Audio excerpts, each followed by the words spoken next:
So we're at IMTS. I'm here at the Siemens booth. I'm here with my buddy Ken, but you're wearing an EMUGE shirt, man. Are you at the wrong booth? Well, you'd think so because it says Siemens on it, but no, not at all. We are EMUGE-FRANKEN. Yeah. Well, I know we were admiring the finish on this rim before we got recording, so I was really curious, man. What tool did you use for that rim?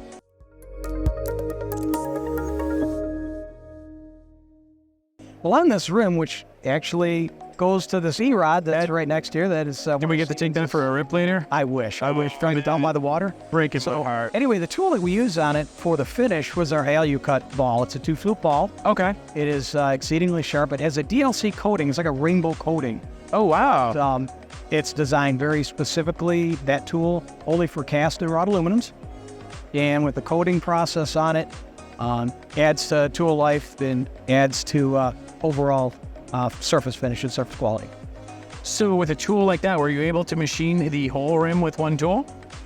Well, what we did with this tool is, of course, we did the spokes with it, and pretty much, the whole operation, one tool, you didn't have to switch it out. As far as with the finishing, Yeah. Absolutely. Well, that's fantastic. Did you end up programming this all yourself, by the way, Ken? No, we didn't program this one. Okay. I will tell you, my good buddy Chris from Siemens, he did program it, and he's the one that really could give you the nuts and bolts of that. Okay, perfect. Well, let's get Chris in here. All right.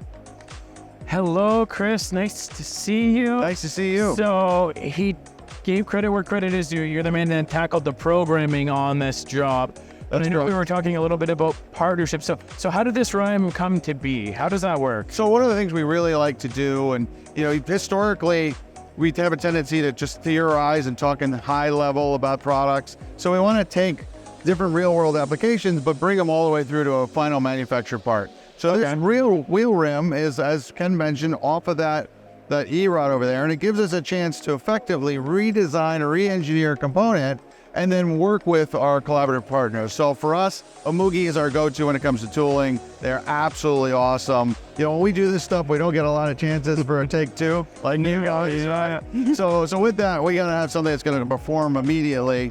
What was nice is we could also collaborate with DN Solutions. Yeah. So we had a chance to actually cut this part on the DN Solutions machine at the IMTS show. Well, that's I love talking about partnership. And I love talking about collaborations because everyone's got their own areas of excellence in manufacturing. And when we all come together, we can accomplish beautiful things like these rims. But it's really interesting what you did there because you're taking known components that exist out in the world, you're reverse engineering them, so we're not violating any NDAs or any patents, but customers out there that are working on similar and like products can really identify with the software solutions, with the cutting tool solutions that get them the results they need. Absolutely. And it gives us an opportunity to kind of put our money where our mouth is. We're not just saying you can do this, you can see it. And I get it. Most people are making rims, but the process is the process, right? Yeah, that's what we're really identifying and showing. Yeah, and for anyone out there watching, when you see videos like this, you're looking at the surfacing, you're looking for bulk material removal. These are the processes you can translate across any of your operations, and it's so good that you touched on that, man. Thank you so much, Chris. Great. Well, thank you, and thank you for stopping by the booth. We appreciate it. It's a beautiful rim.